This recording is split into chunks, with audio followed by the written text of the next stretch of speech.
Hello and good evening, all.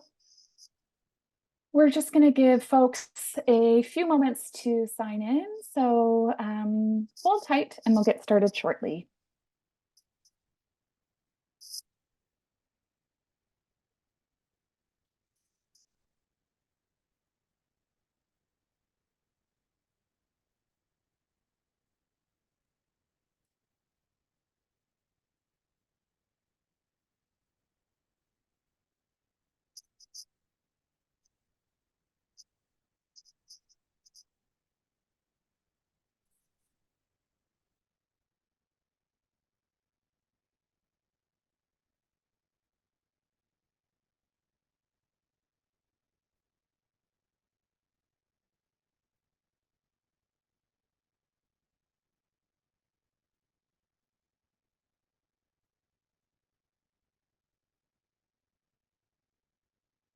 All right, so I think we'll get started. And of course, there's time for others to join us as well, but I have a few words of introduction and welcome. Thank you all for joining us this evening on behalf of the Art Gallery of Guelph. We're thrilled to have you here for Cross-Border Dialogues, organized by Sally Frater, with our guest speakers, Tamara Toledo and Marcela Guerrero. I am Nicole Neufeld, and I work in community engagement at the Art Gallery of Guelph. And as we start our time together, I'd like to suggest a moment of reflection to contemplate the place where we're gathering. Though we are physically distanced, I invite you to all consider the land on which we each live, work, and create. I myself, as a second generation Canadian of Eastern European background who has been granted privileges on this land, I recognize that I have access that others on this land do not experience. And so I do think of this land acknowledgement as a reminder to confront the ongoing realities of colonialism, the conflicts and violences experienced today due to settler colonial power structures. Working at a cultural institution at the Art Gallery of Guelph, I recognize that our organizational structure and the ways we operate are based on deeply colonial methods of operating and of representation. And so I remind myself how important it is to push back against these colonial structures underpinning our institution, the ways that we operate, along with, of course, the very real impacts on people's everyday lives of these colonial structures. And let's also recognize that land acknowledgements are far from being enough, and we need to all work towards taking concrete action towards reconciliation.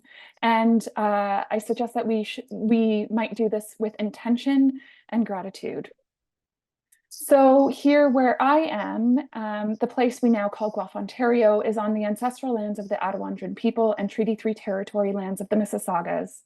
This land carries rich Indigenous history and is home to many First Nations, Inuit, and Métis people today and will be for generations to come. So I invite you in offering respect for Anishinaabe, Haudenosaunee, and Métis neighbors, recognizing that we have much work to do to strengthen our relationships within this community. And let's all offer our respect for the elders of this land on Turtle Island, of the past, of the present, and of the future. So this evening, we are here for Cross-Border Dialogues, a series of conversations with speakers who work in the cultural sector from Canada and the United States. In this series, there have been a number so far. We have, under the organization and guidance of Sally Frater, we've been exploring a range of topics, including philosophies of speakers' work, methods of engagement, and the role of education and community outreach in each speaker's respective practices. This program is presented by the Art Gallery of Guelph with the support of the Canada Council for the Arts through the Sector Innovation and Development Program and the Guelph Community Foundation. I'd like to start by introducing Sally Frater by offering a short bio, and Sally will then share introductions for our speakers, Tamara and Marcela. Sally Frater is the daughter of immigrants from the Caribbean. Curatorially, she is interested in decolonial place, Black and Caribbean diasporas, photography, art of the everyday, and issues of equity and representation in museological spaces.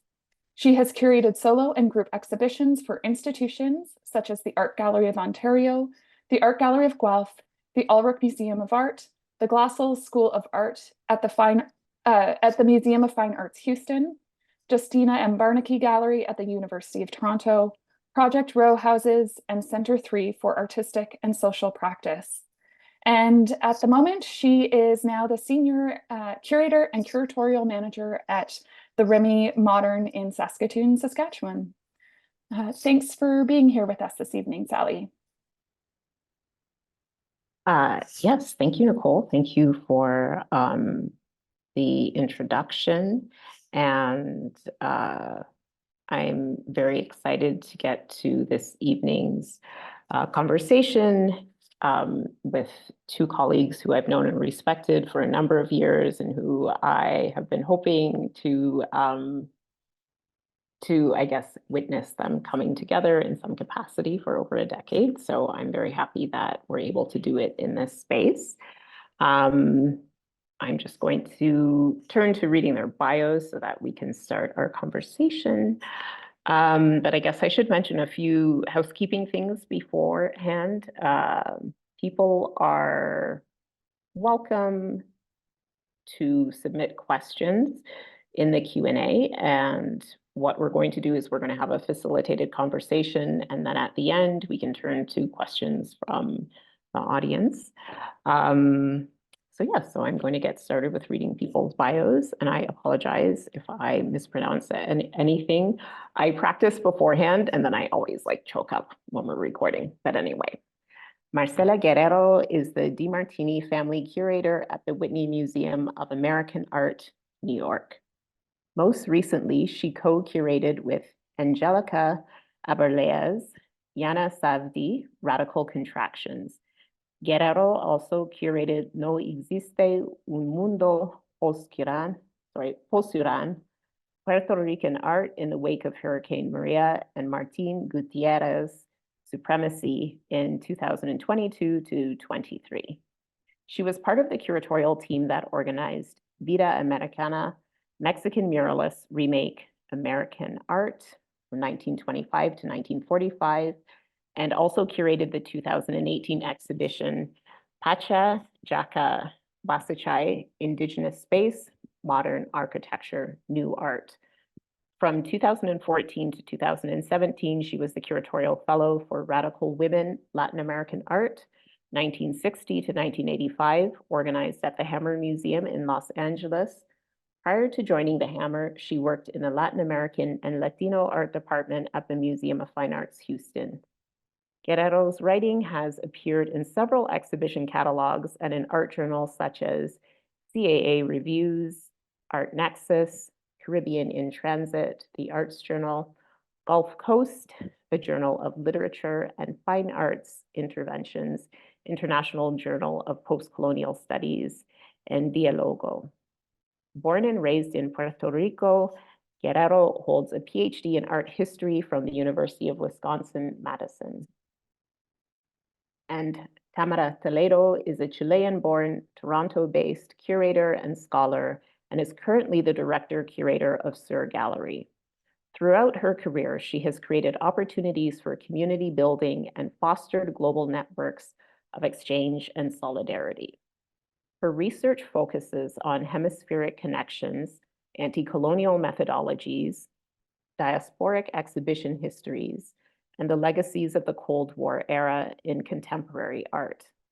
She has curated multiple exhibitions and projects for the past 20 years, and her most recent exhibitions include Diaspora Dialogues, Archiving the Familiar, co-curated with colleague Sarah Samash, and Overcoming Otherness in 2023. People United and Color of Women in 2022, and Reimagining Mourning, which received a prestigious, I can't remember what that's called, but GOG, Exhibition of the Year Award in 2021. In addition, she developed the Latin American Speaker Series, which has run since 2008 to 2024, which introduces internationally renowned curators, artists, and critical thinkers to Canadian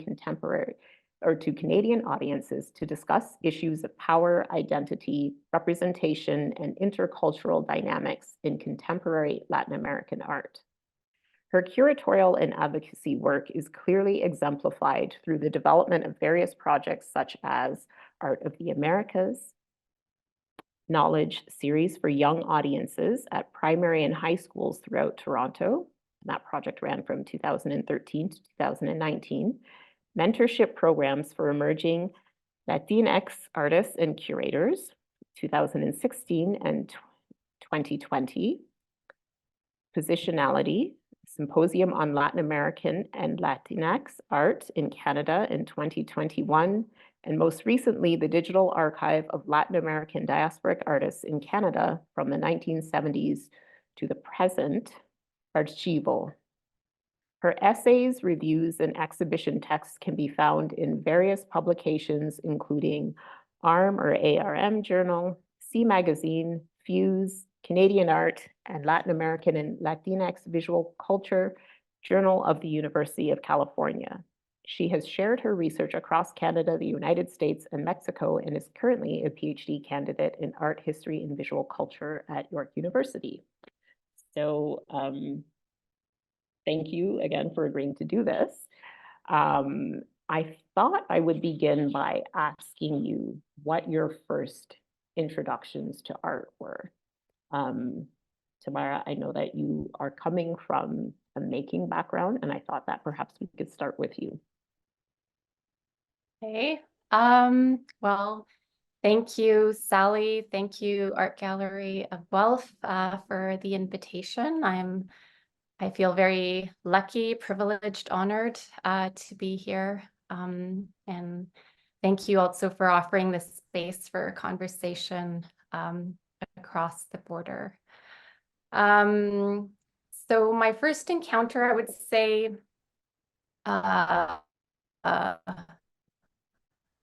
my mother was studying art prior to coming to Canada, but I did end up studying at OCAD 90s. And once I graduated, I began to learn how the art system worked in Toronto and Canada and how exclusionary and elitist it was.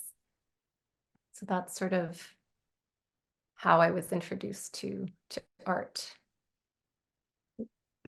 And Marcela, did you come from a family who visited art galleries or had art in the home, or what kind of sparked your first interest in art? Yeah, now it's funny now that both my parents are retired, and we discovered there's an artistic vein to them. And my dad was always a great caricaturist. Like he would make like caricatures of people. Like he's a good dressed person. And now my mom, after she retired, she started painting like abstraction. But no, I don't actually come from a family or that, going to museums. We would maybe on occasion if we were traveling or if we were visiting some place. Like it wasn't part of our, every weekend kind of thing. No. Once in a while, maybe we would go to a museum. So while it wasn't a foreign idea, museums and art, it wasn't something that was consistent in my life growing up. I think what precipitated or what really kind of the first time I would say that I wanted to go to museums as a kind of practice for myself and something to make it a more consistent part of my life happened after actually after I graduated high school, which is my sister was doing an internship in Washington, D.C. and I went to visit her. I was traveling by myself for the first time, getting on a plane for the first time by myself. And so I visited the Smithsonian and you know, all these things, that the fact that it was a national museum, a federal museum, paid, you know, free, paid by the taxes, like all of this was something so utopic almost. And anyway, that was my first kind of and also like that sense of identity and was kind of fully forming at that time. And it was at that time then that I also started visiting museums. So both of them, I see them very much correlated. And on that note too, I was thinking about, like, for myself, when I discovered what a curator, or like what the role was, when I first started thinking that I wanted to work in museums, but I wasn't sure about, you know, what it was that I wanted to do. I just knew that I wanted to work in a gallery or a museum. I'm wondering when you first became aware of like what a curator was, or what curatorial work entailed. Like, can you both speak to that? Maybe Marcela, we could start with you. Yeah, and the story about the Smithsonian is a good segue because, and I wish Sally had a better answer to that question, because I don't think I really realized what a curator did until that trip to Washington, D.C. and the Smithsonian. I think I would go to museums, I would see things on the walls, but I wasn't that cognizant of like, oh, this person did this, there were decisions, there's a framework, there's a context. I don't think I was that smart, but I think, you know, going to the Smithsonian, being a little older, 18, whatever, I started piecing things together, like, oh, okay. I remember seeing I think it was a Manet exhibition of horses, could it be? I don't know. But it was like, oh, okay, so someone made a decision to kind of show this particular aspect of an artist, like an artist who was very well known, but perhaps this certain topic and maybe the political implications of it. So yeah, it came a little later in life for me. And Tamara, how about you? Yeah, so as I mentioned, I began my path as a visual artist. And because I experienced along the way, you know, difficulties finding spaces, platforms to show the work, not only of mine, but of fellow colleagues, BIPOC, artist friends, after graduating, it was very frustrating. And those lack of opportunities and that sort of unrepresentative system that we were living in led me to do something about it and begin to promote and provide platforms of exposure. So I felt that curation was a powerful tool. I was aware that, you know, the profession existed and that I could adopt to make things happen for others, for myself, to instigate actual change, rather than, you know, work in the studio, confined to the studio. So I switched gears and I started to seek resources, researched artists, developed and articulated discourses about the art that was being produced by the diaspora, reached out to curators from the Global South, and presented a critical dialogue with others that was absent until that point in our community. And it was, for me, important to present our work in professional places outside of the community space, begin to show what types of themes artists were engaging with, what types of themes the diaspora was exploring, because of that lack of representation. So I started off by organizing a multidisciplinary arts festival, the Allende Festival, for 9 consecutive years, which led to co-founding a non-for-profit arts organization, and to finally open our own brick and mortar space to, program freely and develop the kinds of programs that we wanted to do and implement.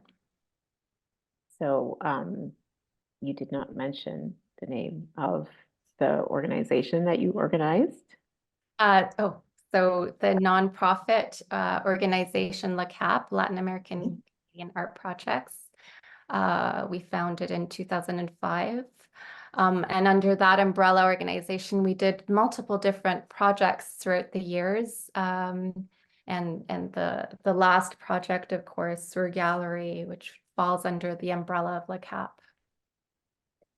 And so you mentioned that you were doing a lot of this work as an artist, or that was kind of your impulse, was like you and your peers were looking for places to show.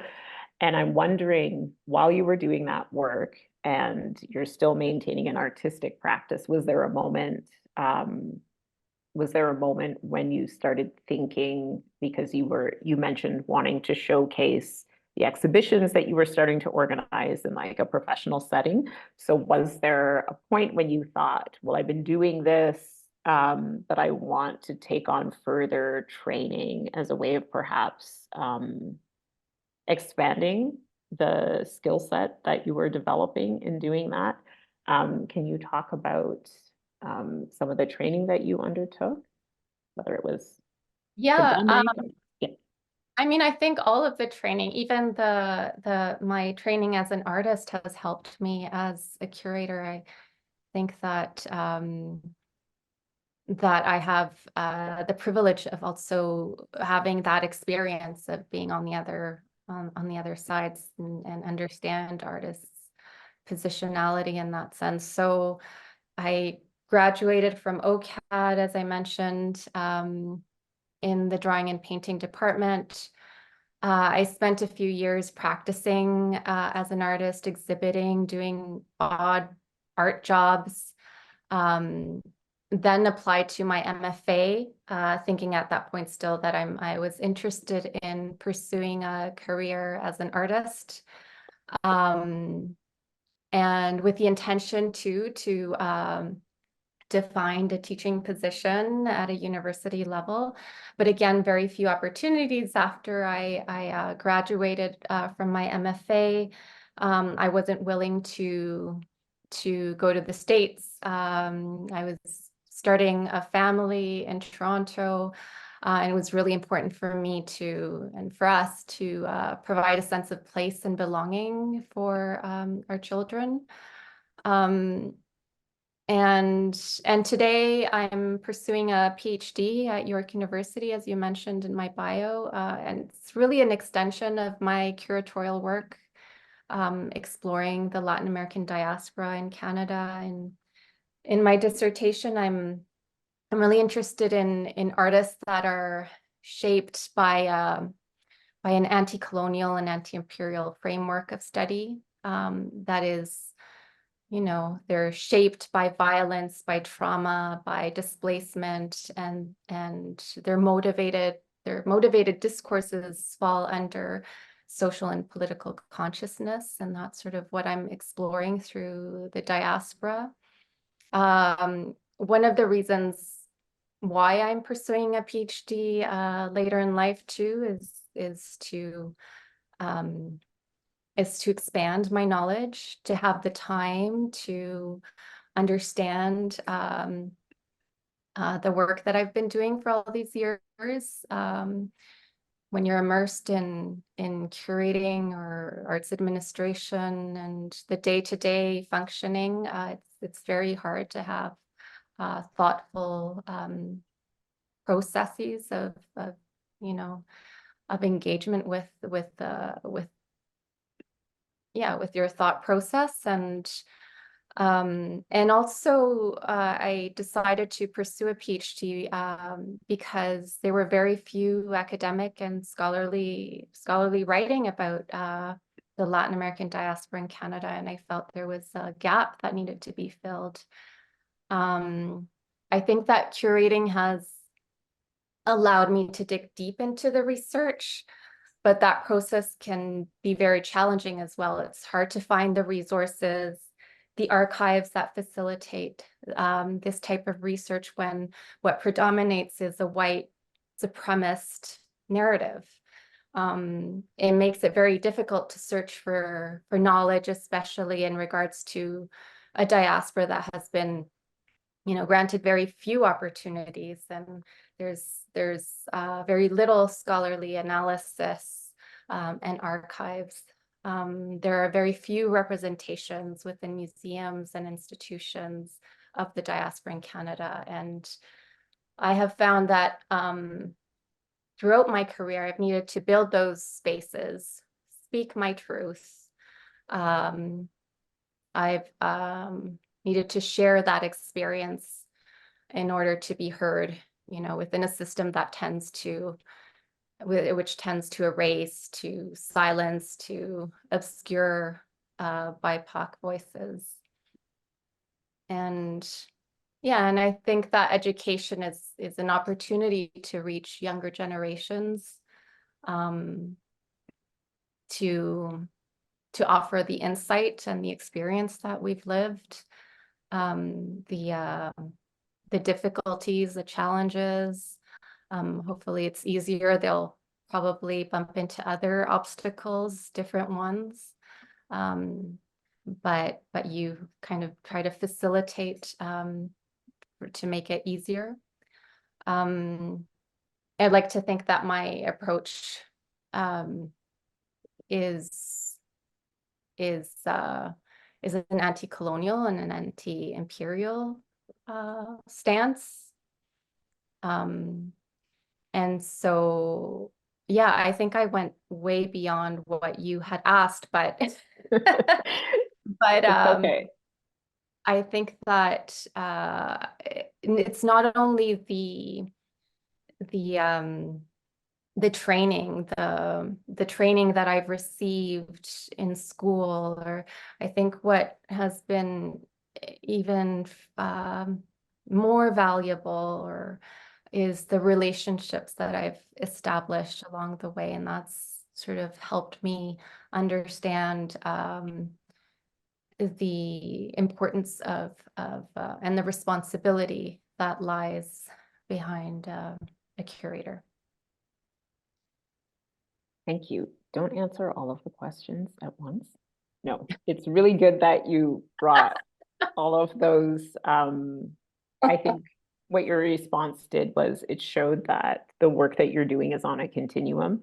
It's connected to the work that you did as an artist, how that has informed your work, how your lived experience has informed your approach to curating. I might ask you a bit more about that later on in the conversation, but it's also touching on these things that we're going to speak about later on. So I appreciate hearing that. And Marcela, can you speak to some of the training that you undertook as well? Yeah, let's see. I went to the University of Puerto Rico. That's where I got my undergraduate degree. And then because in Puerto Rico, you can't really, there's no graduate studies in art history, which is what I wanted to study. I went to Wisconsin, to the University of Wisconsin in Madison, and I met the person who would become my advisor, and that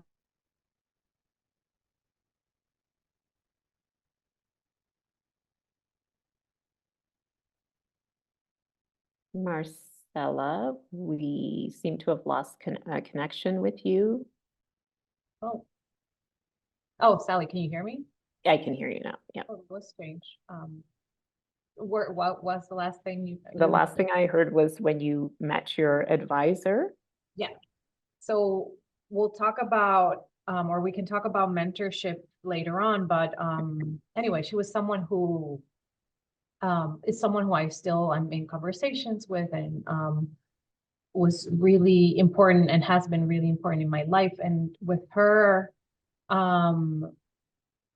whereas the art history program at the University of Puerto Rico undergraduate was very classical, kind of memorizing artists, blah, blah, blah, very typical.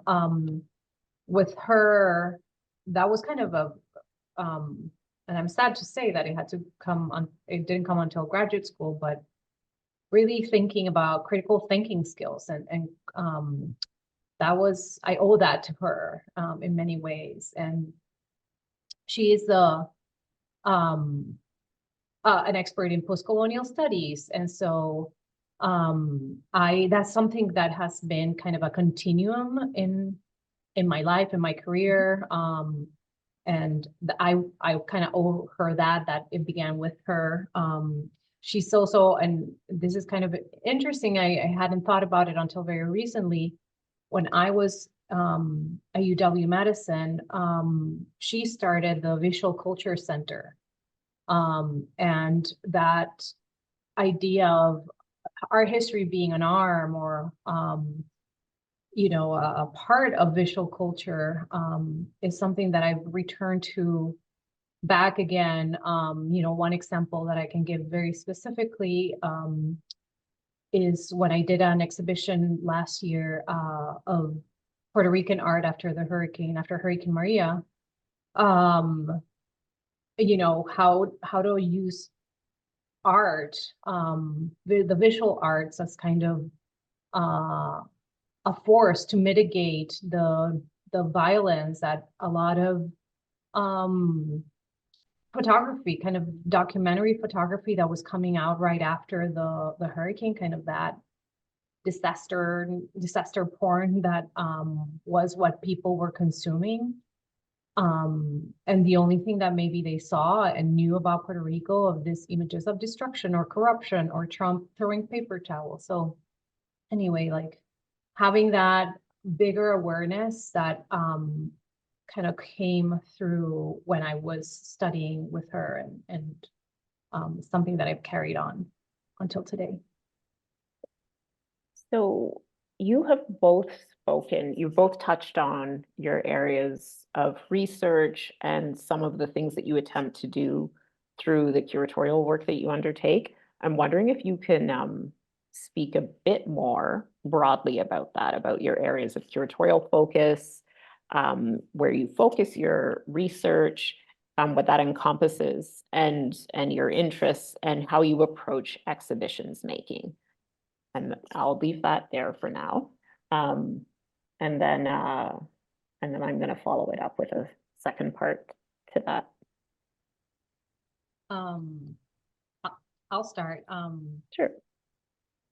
And I'm very eager also to hear Tamara's response to this and how maybe US versus Canada compares, especially when thinking or expanding your question, Sally, to audiences and community. But yeah, my area of focus is Latinx, Latina art. So because I work at the museum, at the Whitney Museum of American Art, this very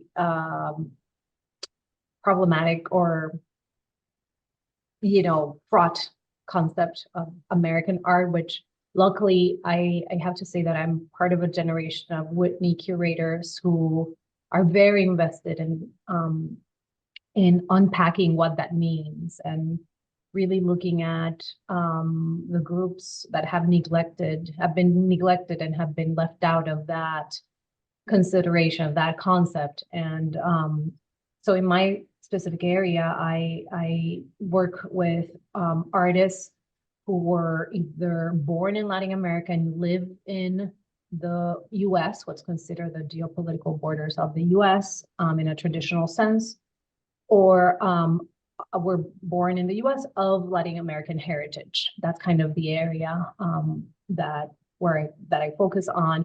Obviously that Latinx, I'm sure these are discussions that are happening in Canada as well. It's not a monolith. It's a big umbrella concept that brings together a lot of people. So it's not a race. So, we can talk about different groups that fit under this umbrella term, which I think it's important also to recognize that might look, the how you understand or how you define Latinx art might depend from the institution where you're at. I might, for myself, define it in a very specific way, but within the Whitney, that brings together, or I feel a certain responsibility for, say, Cuban Americans from Florida, Chicanx artists from the West Coast, a lot of different groups, Afro-Puerto Ricans who are in New York, right here. So it's a really big audience that the museum sort of has to represent. So it's not a small kind of task, and not in a bad way, but it's because it's a museum that's supposed to represent all of the US, and it's a very much kind of big, broad mainstream museum. It has that sort of big, broad purview. I'll leave it at that. I know you have other questions. Yeah, I'll jump in, Nels. So yeah, there are a lot of differences, of course, between my experience and Marcela's, working from a much smaller institution. You can even call it an institution. And also the Latin American diaspora is very different. It has a very different history here in Canada, different demographic as well. It's much more diverse, representative of different nationalities throughout the region than in the United States. The population of Latin Americans, there was a recent Stats Canada announced there was about just over 1 million Latin Americans that live in Canada, as opposed to, I believe there's 69 million in the States. So, and amongst that demographic, it's a fairly recent population, of course, with different waves coming into Canada, different times. In the 70s, mostly people seeking refuge, exiled from, dictatorships and upheaval, then a mass migration from Central America during the 80s with civil wars, and then more recent migration of people who come to study or for opportunities. So very different migrations. And Sur Gallery represents and showcases the work of the Latin American diaspora, but also artists from Latin America, from the diaspora, from different places throughout the world. We've had artists from Europe that live in Europe, that live in the States, exhibit at our gallery throughout Canada. So it's pretty diverse in that sense. We've also showcased Indigenous artists and other artists from different communities. So it's not solely Latin American. The term Latinx, we adopt scarcely, with caution as well, because it's a term that was adopted in the States. We did a recent survey of over 100 artists throughout Canada, and about a handful of them identified as Latinx. So that is very telling as well. I think that the term has been adopted by some, but also is questioned and challenged, because it's very specific to the United States experience. And Yeah, and I'm speaking mostly about Sur Gallery's position, not necessarily as my own position. When you first started curating, you've kind of alluded to this, but I'm wondering, was there anything that surprised you about the field? Um, would you feel comfortable speaking about some of the challenges that you encountered? One of, well, actually, one of them we can come to later on in the conversation, but just from hearing from both of you, the impulses that you, the impulses and I would say the obligations that you carry forward into the work that you're doing. I feel I'm getting further afield of my original question, but it was basically like, what are some of the challenges that you've encountered and what were some of the things that surprised you, either positive or negative things? Mm-hmm. Do you want me to respond first? Sure.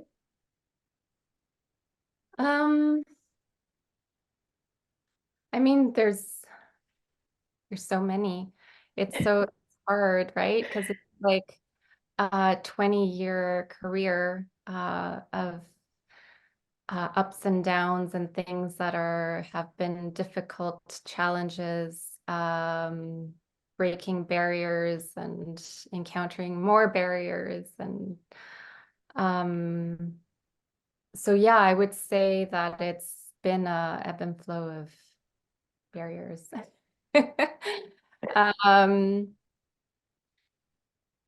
But yeah, let Marcela respond to this. Yes, so many things one can say from, being young and kind of an emerging curator in the field. Some, when I started, which also coincides when we met, Sally, like more than 10 years ago, and realizing or seeing how, how much like the lack of diversity, how obvious that was. And that it didn't seem like anyone was doing anything about it. I don't know. That was kind of shocking. The how hierarchical the field was. Yeah, but then I think one recent things, your question has made me think specifically about the Whitney.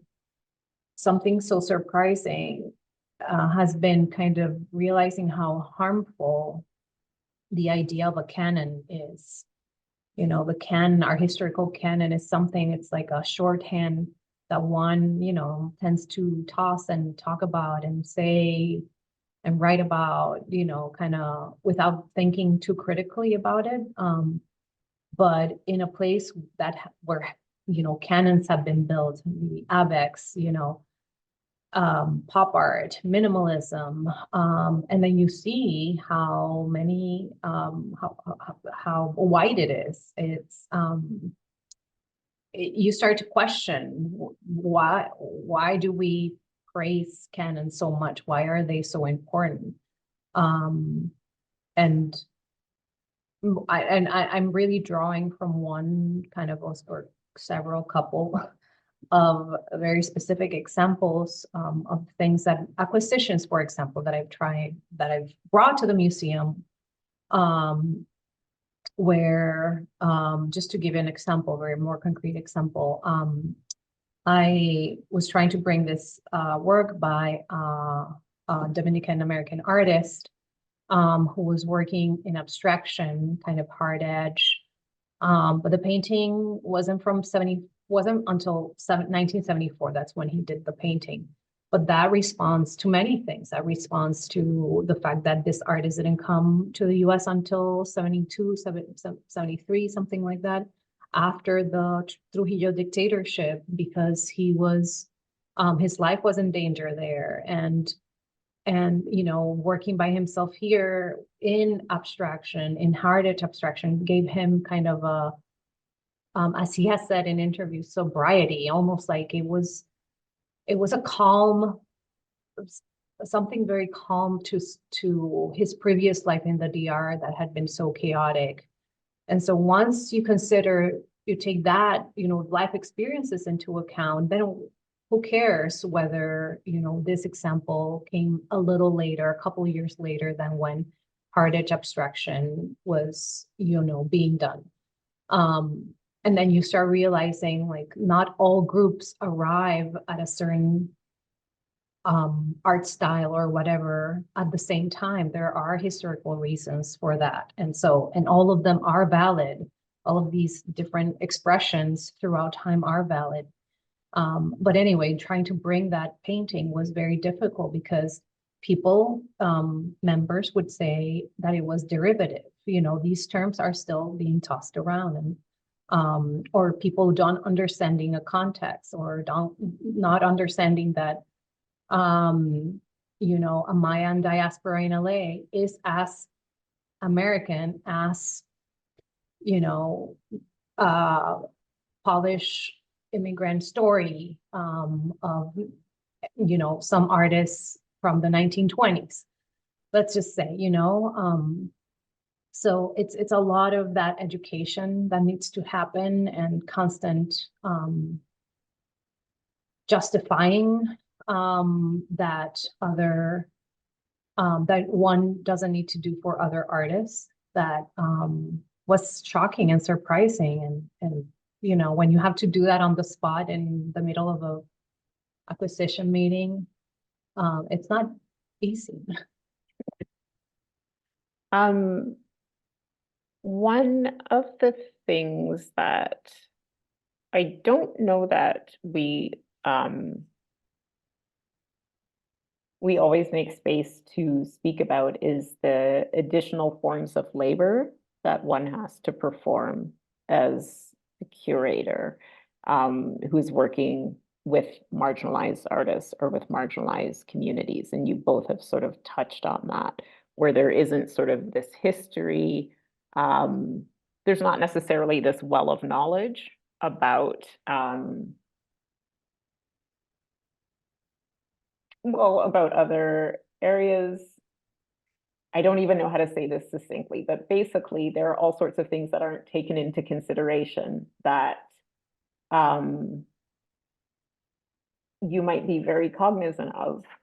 All of the things that go into someone's experience, as you mentioned, around making, around timing, around why certain types of work haven't made their way into spaces.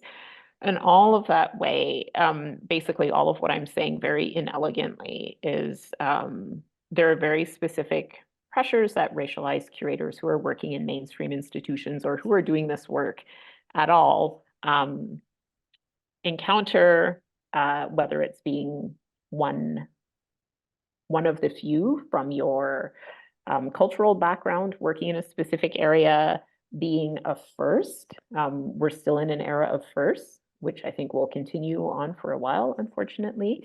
What are some of the things that can be done to sort of mitigate or alleviate some of these pressures? What are things that, not necessarily additional work that you feel that you have to do, but what are things that institutions can do, and what are things that colleagues can do, whether it's someone who's working at a granting agency, or it could be a colleague in the department or at the institution that you're working with?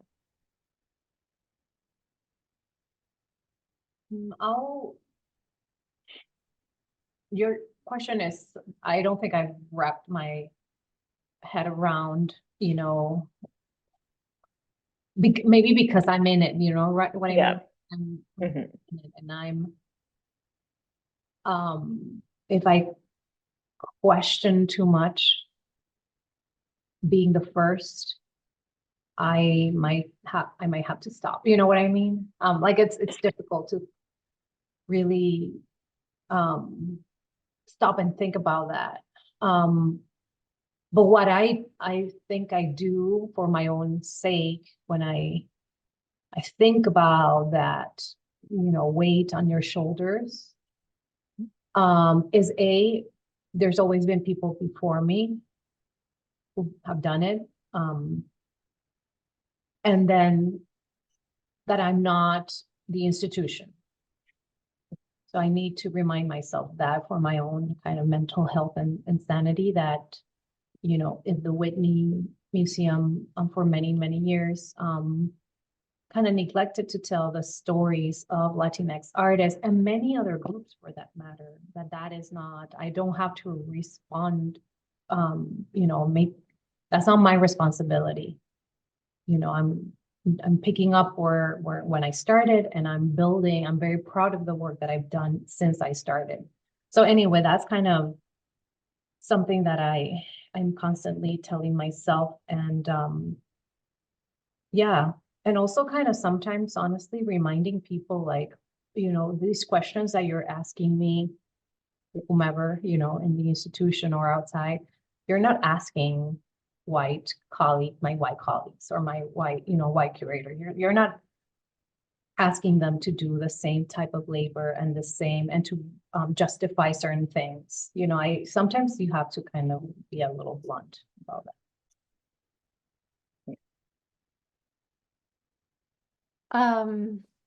Yeah, so I think what's important to highlight, I guess, is that today Canadian art spaces are very different from how they were when I started 20 years ago. Art institutions, museums are trying to move beyond those exclusionary practices that I was mentioning at the beginning. You know, they have colonial histories, haven't represented marginalized voices. I think this shift that we all are witnessing, and this shift in mandates come from, you know, the struggles of the shoulders we stand on, because of movements like Idle No More, because of the Truth and Reconciliation Commission's call to action, because of the racial reckoning of George Floyd's murder. All of these things have made institutions accountable for their systemic racism in their spaces. Many of them adopting terms such as decolonization, cultural difference, granting opportunities for Black and Indigenous artists and curators that, you know, wasn't there before. But I think in terms of the Latin American diaspora, we continue to be in a very disadvantaged position in Canada, and still have very few opportunities of representation. They don't necessarily fall under the categories. They lack resources, power. And so we are beginning to see some firsts within our community, very few. Latin American and Latinx professionals in the arts. Even in academia, there aren't very few courses throughout Canada and programs in academic institutions. They're very limited. They're scarce, a few in Montreal. There's that invisibility of the Latin American subject is really noticed, and those who offer some type of contestation are still left in grassroots spaces, in spaces like Sur Gallery. I don't think it's my job to come up with strategies necessarily for institutions. I think that, you know, there are a lot of activists and colleagues that within the arts that have been, you know, voicing out what is needed to what needs to change for things to happen. What I can offer are to colleagues, to racialized colleagues, some advice. I think at least from my point of view, from my experience.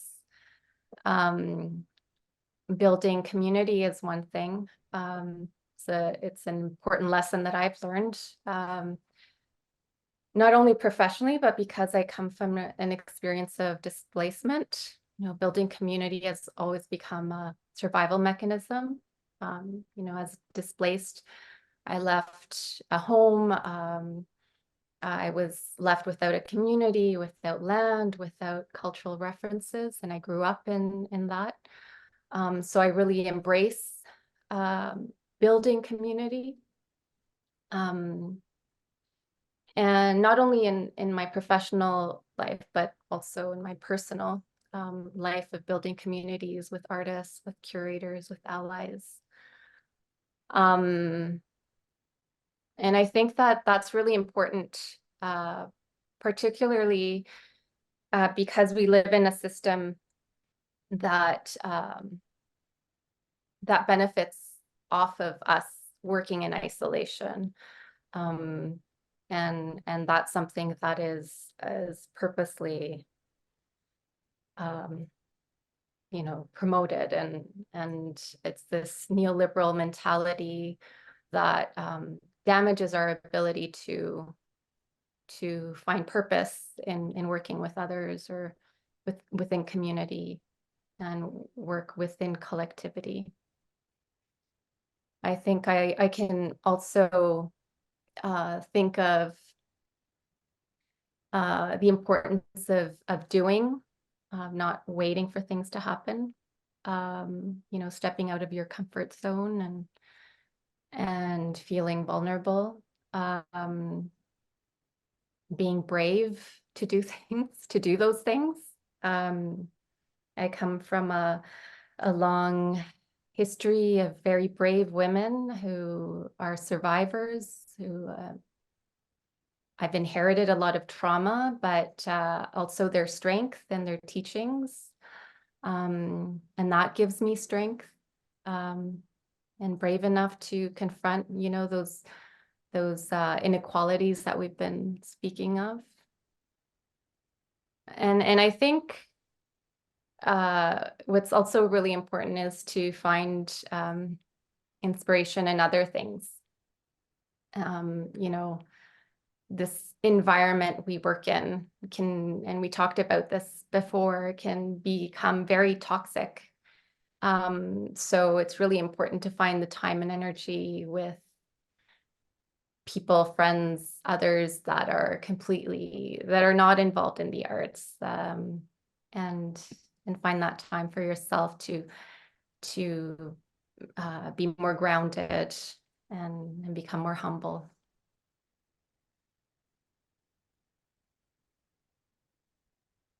I'm going to switch gears slightly and ask you about your experiences with mentorship.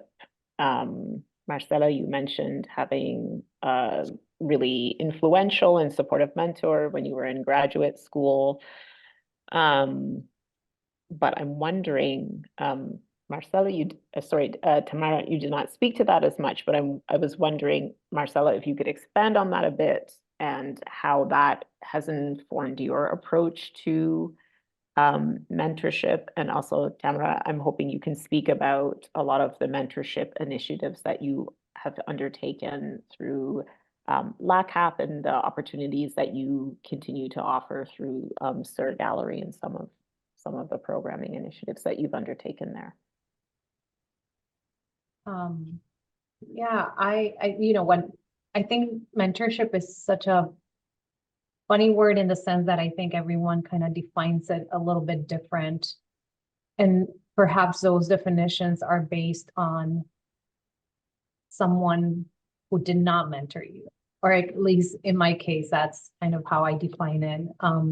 So in the case of Jill Cassett, who was a professor at Wisconsin, I think you know, she gave me those tools to start naming and thinking and recognizing who a good mentor, and I consider her a mentor, except that I was in academia at the time. So, you know, someone who's training you, guiding you, advocating for you, all those traits were very much, you know, what I found in Jill. And then, you know, working with people who you think, oh, this person perhaps could fill that role in the museum setting, and then realizing that no, in fact, they don't necessarily want you to advance, or that's not their role, and they might say that to you, that's not my responsibility. Or they might feel some even sense of competition, like there's only space for one. And so, you know, seeing that bad example has made me think of like, what can I be for this, you know, which is another kind of through line in what we've been talking about, kind of, I think, future generations and people who are coming after us. And so I want to take, you know, those good qualities that of my relationship with someone like Jill Cassett, and which I've had with other people now with whom I've worked here at the Whitney, and kind of build upon that and amplify that. And also, you know, with the curatorial assistants or curatorial fellows with whom I worked, I also want to ask them, like, what do you want out of this relationship? How do you define a positive mentorship?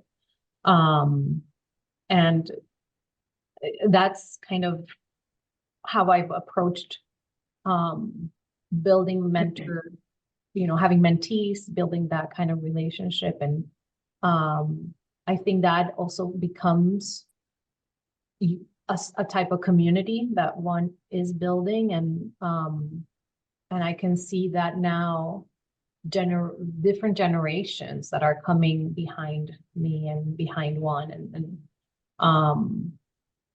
so it's exciting now with about, you know, more than 10 years of experience in the field to see how, you know, people that you worked with maybe 5-7 years ago are now in, you know, and you know, these long list of people, long names of people who are coming behind you. And yeah, so it's a really interesting to think about, Tamara, what you said, because finally, I think in the US, when it comes to Latinx art, there's an ecosystem that has more contours, like it's more 3D. It's not as flat as like that one single curator who felt threatened by there being more than one, you know?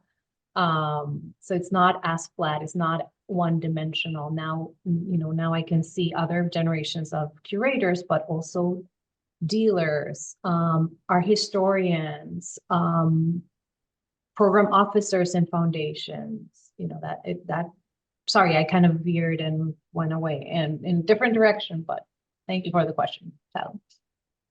I don't know. I'm like gesturing to my screen, which you can't really see who I'm pointing towards. Tamara, if you could please speak to that as well.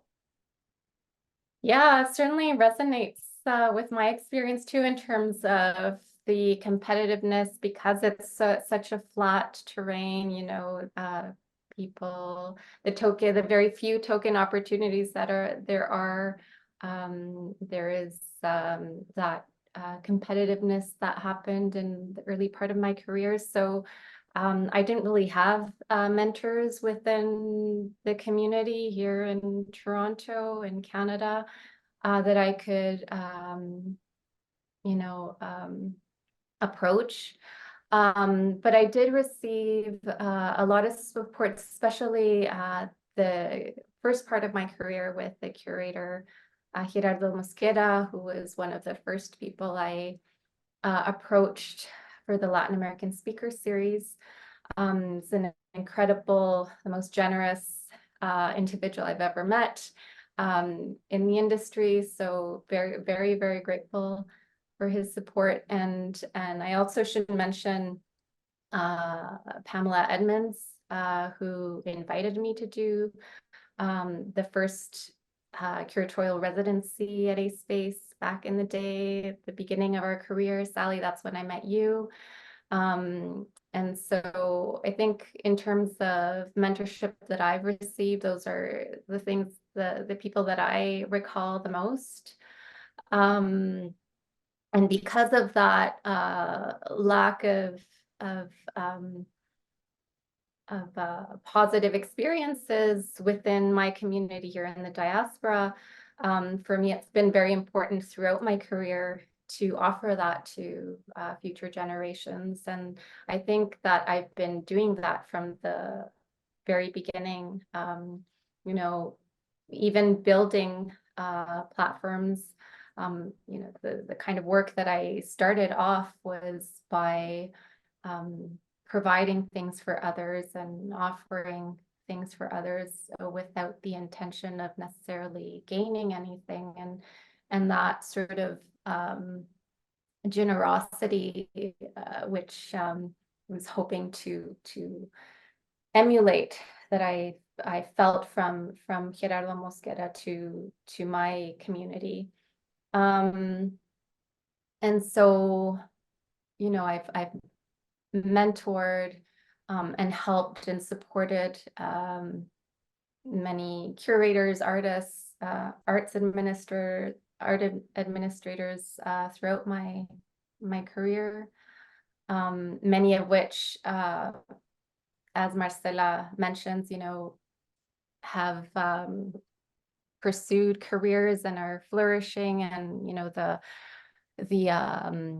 the community is expanding and it's growing, which is fantastic, and so proud and happy for that development. I'm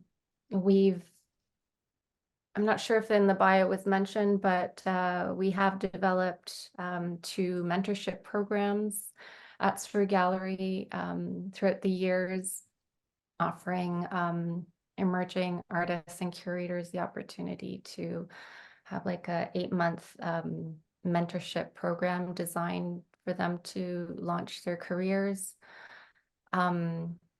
And also thinking about other ways of mentorship, also thinking of promotion and thinking about how this sort of work can sustain. And I know one of the questions that you'll have speaks to that, but is developing programs like Archivo, for example, which is the digital archive of having the presence of the diaspora here in Canada seen internationally and recognized, and there's that work that's developed as well. Yeah, I think that's sort of how I've supported that terrain. I guess one of the things, like, we're not quite there yet, but I guess I'm thinking about when you mentioned when we first met each other, and time has flown, and so it doesn't seem that retirement is necessarily that far off. I mean, it's a few years yet, but you know, in the grand scheme of things. So I'm wondering, when we're thinking about mentorship and nurturing the curators who are coming up behind us, there's a way for me where I was thinking, well, you know, I want to make sure I can support as many people as I have capacity for, but you don't necessarily think about succession planning and some of the things, not just in terms of giving individuals the skills that they you know, informing them or reinforcing this idea of the skills that are needed to work in this field. But you've mentioned, like, there are other things that need to be put in place. Like, you've created this archive. There's, you know, a colleague of mine, Daniel Atkinson, who's at MCA Chicago, like, he's thinking very much about the types of training programs, like curatorial and programming training programs that can be put into place. The ways that these things can kind of perpetuate themselves or continue to exist when you're no longer working in the field. I'm wondering if these are some things that you have had time to consider, or even there's always the risk of things that you've put into place when you're in institutions. If you're not there to support them, they might not exist afterwards. So I'm wondering if you've had any time to kind of consider those things. Or maybe the question should be, maybe it's more, what are some of the things that we can do to ensure that this work will continue? Well, that's something that I've been thinking about since the beginning, right? So, sort of, it was never my intention to last this long. I have no intention of retiring anytime soon. But there are many, many projects that I want to keep developing and doing. But I think that, yeah, I think that, you know, for me, it's really important to produce and share knowledge, and that's really at the core of what I've been doing all these years. Considering my positionality, based on my experiences, my ideology, my values. That's what I can offer. That's sort of the legacy, but in concrete terms, like projects like opening Sur Gallery is a concrete bricks and mortar space that can, you know, continue and sustain, and tomorrow will be long gone. And, you know, I'm hoping that future generations take it on and build it and, you know, make it different, develop it in different ways. Archivo is another one. We just recently started launching a series of videos called Profiles that they're like mini 5-minute videos of artists throughout Canada that they discuss their work and position themselves within the canon of Latin American art in Canada. And these are things that can be built on.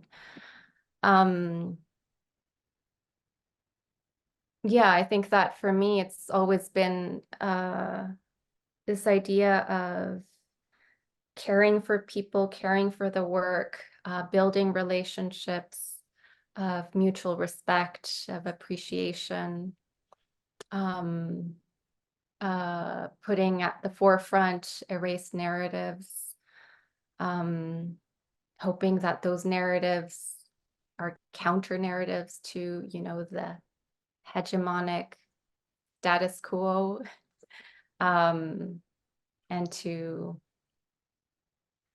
empower and give agency to underrepresented artists.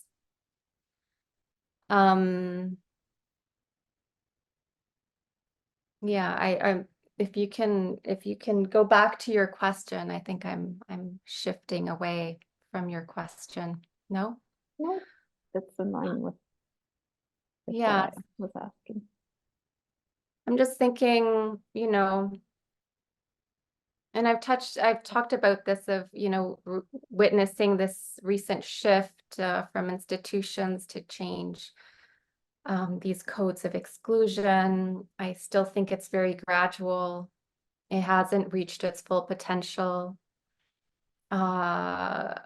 We still are yet to see the results of systemic change, if that's even possible. In fact, what we have witnessed instead is months of censorship and the fear of truth. So in terms of my position as the director curator of Sur Gallery, it's really important for me to share knowledge, share experience, for that succession to happen, to offer a safe space to do that. I've always shared lessons learned, shared resources, and through these types of projects. I want to piggyback or echo what you said, Tamara, because I think that, right, there was a shift, felt like things were changing, but now what I fear, and I think that's why your question is so important, Sally, but this kind of, you know, authoritarian wave that's happening, and, you know, the risk of losing democratic governments. I mean, we're at that point is really scary. And right, we've been building a lot of things.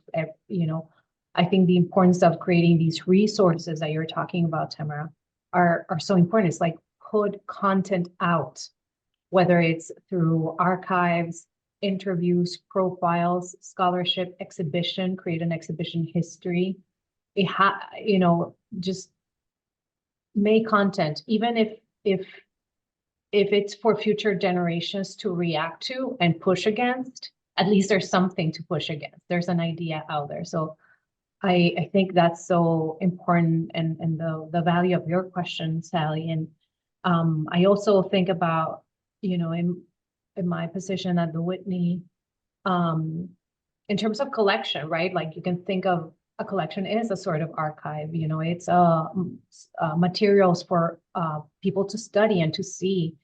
And I do worry about leaving the Whitney at any point, and all this work that I've done, that it's either going to be lost, or, you know, no one's going to replace me, or what I've done hasn't fully made, can't make sense to the person who's following me. So I worry about these things. Like I want to build a cogent, cohesive, coherent collection, and so that's what I think. I hope that in the future that's kind of can be my legacy of at the Whitney that I built. And the other thing that I wanted to say, you know, in very simple terms, I think the reason why I love talking, giving public lectures and talking to students most specifically is because I never heard from anyone when I was younger about this art world that people talk about.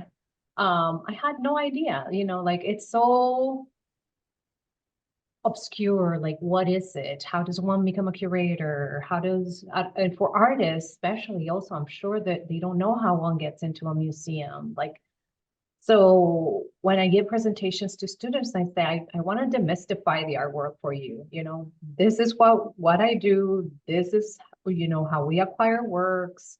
From beginning to end, this is how an exhibition's put together. These are the people that you have to talk to. You know, talking to an art handler is very different from talking to a trustee. Same ideas, I'm not saying, but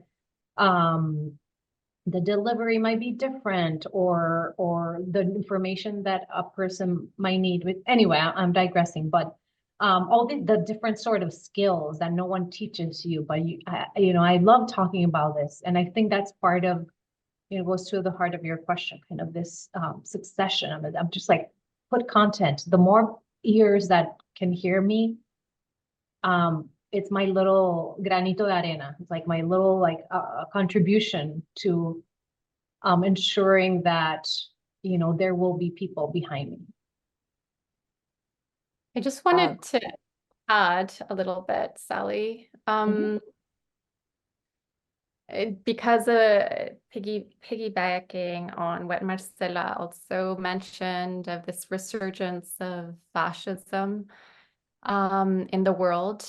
And I just wanted to position myself within sort of this framework of, because I think that's really important to understand why I do the things I do and the sort of path I've taken. And I just wanted to share that, you know, the values that inform my work are based on the community I grew up with, that I was surrounded by. I'm inspired by the resiliency of my parents that instilled in me as we coped with displacement, with exile. I'm inspired by their radical thinking of believing in a just world, and that's informs my work as a curator. It informed my work as an artist. I was born in Chile a couple of months after a military coup took over Allende's socialist government. My parents are exiles. We arrived in January of 1974 in Toronto at a time when there were very few Latin Americans. I was 20 days old. We arrived in a Canadian military airplane. Because I was so young, my mother thought I had passed away in her arms during the trip. And when we arrived in Toronto, I was rushed to Toronto Sick Kids Hospital, and my mother always jokes because there was only one nurse who had gone to Acapulco for a week, and she was the translator.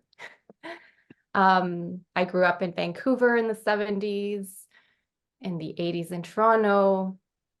My parents began the solidarity movement. And then we went back to Chile during a dictatorship. I spent my childhood in Canada, but my formative years as a preteen, as a teenager, was during a dictatorship in Chile, and fighting for justice, fighting against fascism, for freedom, and overcoming fear and silence and extreme oppression. And I share a little bit about myself because I think that's very important to understand the type of choices I've made within my professional and my personal career, and the life patterns that I follow. And you know, I really believe that change can only happen when you overcome that fear, when we can only achieve it within us. We can't wait for others to do it for us. And so that upbringing, my history, and the strength of my ancestors allow me to do this type of work today. And I build from that knowledge and seek that collectivity that I talked about of building community, and how important that is to continue working, of agency, of sharing knowledge and producing that knowledge.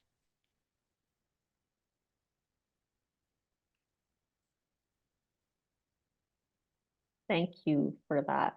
I think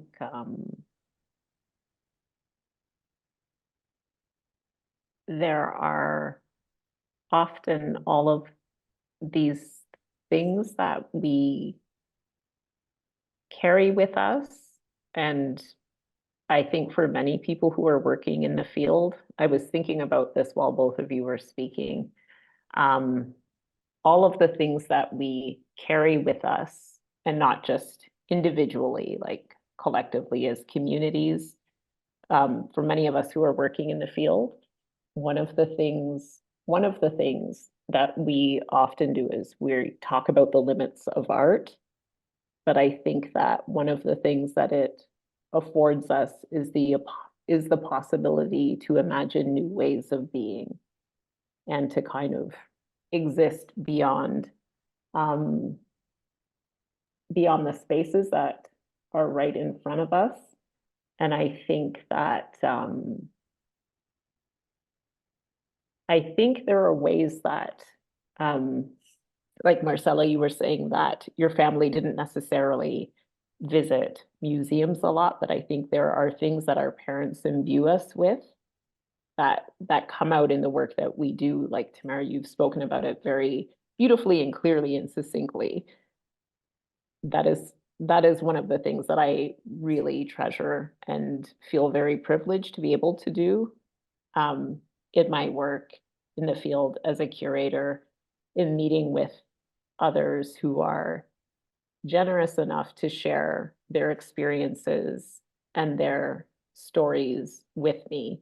That kind of, it's through those meetings and those intersections that these kind of windows or portals are opened up for us to imagine, and in some ways move into these new spaces, or ideas of frameworks for new ways of being. And that's, for me, it's not for me to be speaking here. It's like to hear the two of you, but I think that you've both touched on that. Like those are things that can help to sustain us in these, frequently challenging times, or seemingly increasingly challenging times. So, thank you for that. I think I'm going to end with one last question. Actually, there are two. One is, do you have a back burner project or initiative that you would like to complete before, we've kind of touched on retiring, before you exit or retire from the field? Is there something that you would feel comfortable sharing with us, whether it's, I've always dreamed of doing a project with this artist, or I want to do a series of publications, or perhaps there's another thing that you'd like to embark on? Whose turn is it? Maybe Marcela.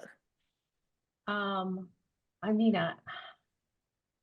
I don't know why. I'm sure that there are many artists I want to work with, and also even deceased artists that I want to be deeply engaged with, be it Ana Mendieta or Felix González Torres. But I don't know, that your question makes my brain goes to a book. It's one of these, like, maybe I took it more as a bucket list kind of thing, and like, yeah, sure.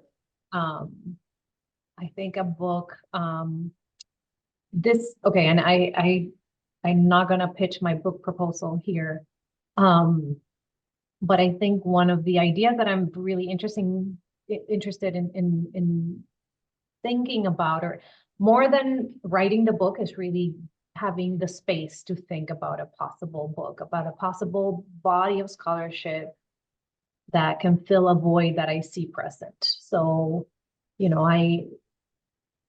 I alluded before that my thinking and that of many of my colleagues and in the field of Latinx art is making sure that people understand that it's not a monolith. And also that personally, I don't want to I'm not a gatekeeper of who is Latinx and who is not Latinx, which I think happens sometimes in this field. Or passing a specific test of, to prove your Latinx. Yes. But what I am interested in thinking is how some historical figures who haven't been, have been analyzed under very specific frameworks and discourses by white art historians. So these artists haven't been read as perhaps through a Latinx lens. And I want to do that, I'm not sure even what I can tell you right now, what that Latinx lens is, but I want to have the space to think about it.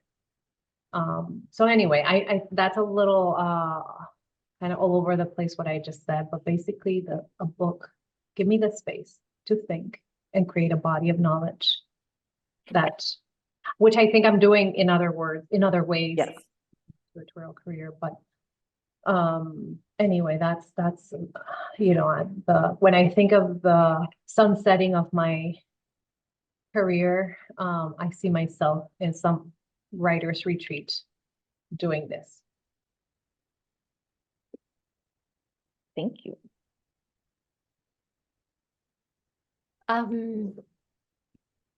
So I'm living your dream by writing a dissertation. Yes, so I'm sort of wrapped in the final stages of my dissertation, and that really has been all-consuming. And that's a project that I'm immersed in today. It's not something that I'm thinking of in the future, but it's something that I've been wanting to do for a long time, having that space and time and ability and with the institutional support to allow me to do that kind of work. So yes, I'm thrilled doing that that type of scholarly writing and research. Sorry, X, can you just repeat the last thing that you said? We got a little bit of distortion. It was the last sentence that you said. Yeah, there are lots of things and projects that I would like to develop. I think that there are, I wouldn't know where to start, but I think one of the things that I would definitely like to look into is more of going and situating myself back to the place and the land of my ancestors, of where I come from and the lineages that I come from. So going back to the land of the Mapuche people is something important, and thinking about the artists and the work and the histories and the knowledge is something that I'm also interested in terms of curatorially. And yeah, and thinking about indigeneity, it's something that I've had the privilege of learning and being exposed to, and here in Canada. But my entire career has been developed here in Canada, very removed from the land where I'm from. So that time and space and exposure would, I think, be like a growing experience for me. And in terms of my scholarly work, I'm thinking about pursuing after my dissertation and continuing to think about the diaspora, but also in relation to this sort of this cross-border relationship between the US. I'm already touching on it within my dissertation, but thinking about those imperial links and the similarities, the comparisons, and also the differences. Yeah.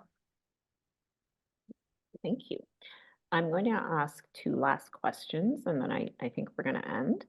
One question that is actually from Nicole. She, I'm just going to read her question. Tamara, you mentioned building a canon of Latin American artists. And for both Tamara and Marcela, are there a couple of artists of note that you are excited about right now, or whose practices you return to again and again? Who are some of the artists whose work you enjoy?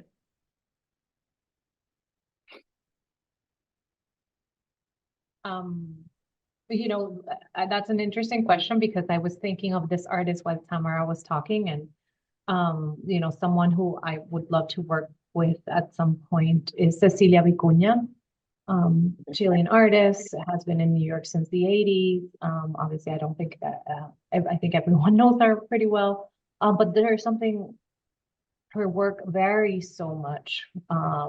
You know, her paint from the basuritas, the little sculptures, to the paintings, to her performance, to her poetry, but there's a poetry to everything. That even if, you know, I don't know if it would ever result in a exhibition survey type of project that I'm working with her, but just like being reminded of her voice, her imprint in the world. Like, you know, she's someone who's, to your question before, Sally, who's thinking about what she's leaving in this world for us. So I would say Cecilia Vicuña for sure. Yeah, it's funny you speak of Cecilia because I think that you know, she's like an example of this sort of underrepresentation, and it took decades for that recognition to happen. And even within Chile, you know, she received recognition outside before being recognized at all in Chile.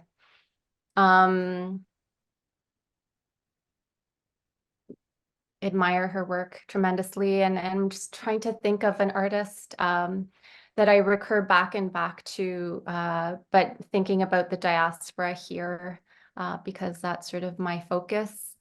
And I think of Claudia Bernal, who was one of the first artists that I reached out to and began to curate, and now she's having a solo exhibition at the gallery at the end of the year.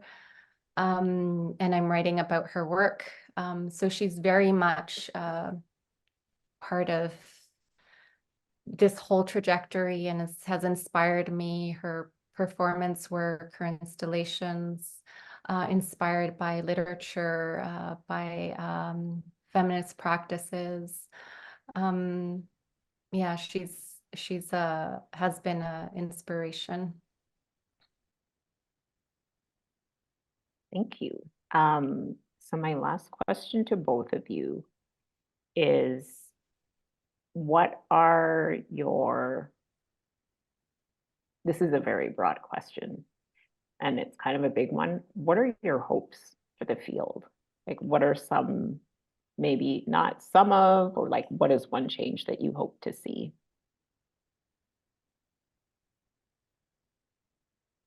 I have one that comes to mind right away, and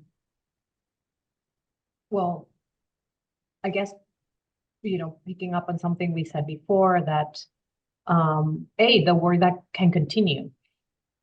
You know, this kind of conservative phase that we see looming, it's very scary. And so it really threatens the work. And even in museums that tend to be liberal spaces, it's you feel it. And so that the work continues. And the other side of that is, or another B, I guess, would be to avoid the silos. And, you know, when we're thinking of indigeneity, there's a world where we can think about Latin American hemispheric indigeneity, right? Where, you know, if we can't ignore the geopolitical borders, that's allowed. That's, in fact, is part of the work on decolonizing our history. So, yeah. So anyway, to avoid thinking in silos, which when you're working in an institution is almost like default, like that is the tendency, whether consciously or not, that's the tendency. And so I want to hope for a future where there's more cross-pollination between all areas. Mhm. Yeah, Well, and oh, sorry, go ahead. would we wrap up or? No. Okay. I just adding to that, I think that my practice is really informed by this sort of idea of consciousness, of raising awareness of political and social inequalities. And Paulo Freire talks about epistemic disobedience. Following that sort of those ideas, Juanacha speaks of cultural and artistic guerrillas to combat inequalities. And that really informs where I come from. And I hope that this is something that is embraced now in institutions and art spaces. And I hope that that doesn't, it's not a fad, because it wasn't like that 20 years ago when I started, or even 10 years ago. So I'm hoping that it continues to empower people that are not part of the Western canon. My curation has evolved throughout the years, and I think that the pandemic, the exploitation and destruction of the nature of the moral decay of humanity that we witness today all affect the way I think of art. And this idea of raising awareness, of concientización, that Paulo Freire speaks of, about our realities, is so core and embedded in the work that I do. And it's so important that it continues within our discourses and within the processes and the ways we think of art. And that could lead to transformative ways of change and to tap into those historical conditions that have limited us and shaped the world we live in today, and possibly transform our future. I don't know, maybe. I think that is a really fantastic note to end on. So I just would like to express my sincerest of thanks to you both for being so thoughtful and open and generous, and for allowing us all a window into all of the really important and impactful work that you have done and continue to do. Thank you. And I'm also hoping that for those who are viewing, that you will share information about this conversation.